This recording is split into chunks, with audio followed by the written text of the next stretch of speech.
Zamani nilikuwa sina mbele wala nyuma. Una mbele wala nyuma? Nilikuwa yani zamani nilikuwa sina mbele wala nyuma. Kama unachanganya, yani mbele wala nyuma. Kwa sasa hivi umezinunua?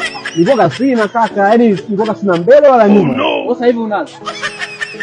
Kwa hiyo nilikuwa sina mbele wala nyuma. Hiyo sasa hivi umezinunua au unazo tayari sasa hivi? Namaanisha zamani. Sasa hivi sina pesa. Lakini zamani nilikuwa sina cha mbele wala cha nyuma, nilikuwa sina. Kwa pesa ni mbele au nyuma? Wewe hujanielewa. Nilikuwa sina mbele wala nyuma kaka. Nilikuwa sina mbele wala nyuma. Yaani maisha ya zamani sio sana sasa hivi. Zamani nilikuwa sina mbele wala nyuma, wewe ungenikuta usingenitamani. Sasa mbele wala nyuma. Nilikuwa sina mbele wala nyuma. Kwa zamani yaani ungenikuta usingenitamani mwanangu. Kwa sasa hivi ninakutamani. Pesa nazo. Una mbele na nyuma. Yaani wewe unielewe vipi? Mimi namaanisha zamani maisha yalikuwa magumu. Nilikuwa sieleweki, yaani nilikuwa sina pesa.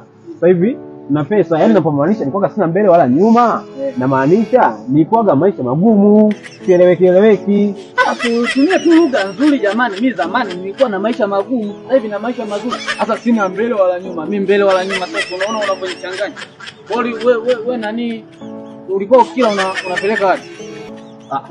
Sasa nimeshafafanulia kwamba nilikuwa sina mbele wala nyuma. Ukaanza kunichanganya, kajua labda hata shemeji ilikuwa ni kipengele. Kwamba unamaanisha huko, yani kwamba nilikuwa sina mbele kabisa na nyuma nilikuwa sina kabisa. Yaani nilikuwa yani nani? Ndio umenichanganya sasa. Tumia lugha fasaha baba. Negative. Sio negative lugha hizo vijana, lugha. Ila kwa sahihi. Lugha. Tumia lugha nzuri. Umenielewa? Uko sahihi mwanangu. Na mbele wala nyuma unazo? Sasa hivi ninazo mbele wala nisafike vibaya.